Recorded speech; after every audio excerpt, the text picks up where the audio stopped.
जों बोसोरफ्रोमबो बेबायदिनो जोंनि बे रेंमा ओनसोलाव रंजालि नोगोर जयन्तीपुराव बड'सा क्लाब काम के बर' लाइब्रेरिनि दैदेननायाव बैसागु रंजालि बैसागु फोरबोखौ खुंबोबाय थानाय जादों। बिनिनो नै बे खेबाव 24थि रंजालि बैसागु फोरबो दिनैनि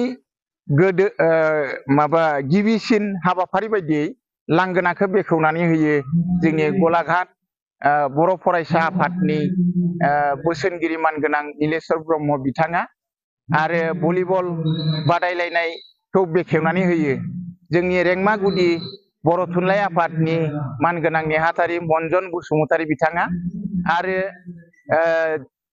आइजोफोरनि गेजेराव दिरुं बोलायनाय बे गेलेनायखौ बेखेवनानै होयो जोंनिनो गलाघाट जिल्ला इउबिपिअनि आफादगिरि मानगोनां मुकन्द बसुमतारी बिथाङा आरो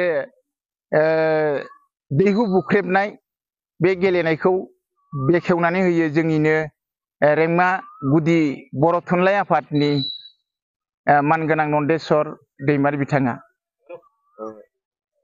फैगौ बोसोराव जेनेबा रुफाथि मायथाइ जागोन 25 बोसोर जागोन बेनि माबायदि प्रिपेरेसन? आच्छा, बे फैगौ बोसोराव जोंहा फैयै फैयै रुफाथि मायथाइयाव आगान सुरफैसिगोन। बेखायनो जोङो बे रुफाथि मायथाइ बैसागु फोरबोखौ जों खुंफुंनो थाखाय दानिफ्रायनो एसे थाग थियारि खालामगासिनो दङ। जोंनि गेजेराव एसे सावरायनाया जागायजेनबाय। गाबोनबो हाबाफारि दं नङा होनबा? औ, गाबोनबो जोंहा हाबाफारि दङ।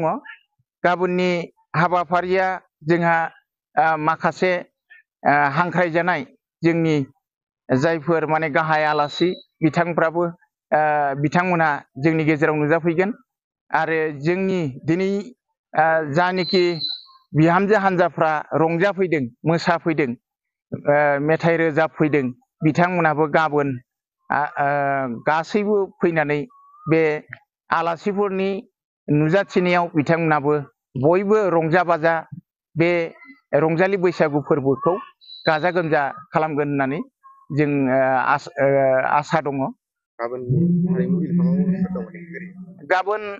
गाबोननि मोनाबिलि हारिमु बिलिफाङाव जोङो मेथाइ खनगिरि हांख्रायनानै लाबोखादों। बिथाङानो जाबाय देरहासार नार्जारि बाक्सानि। बिथांखौ जोङो हांख्रायनानै लाबोखाबाय। बिथाङा फैगासिनो दङ। गाबोन फुङावनो हयथ' जोंनि गेजेराव नुजाफैनो हागोन।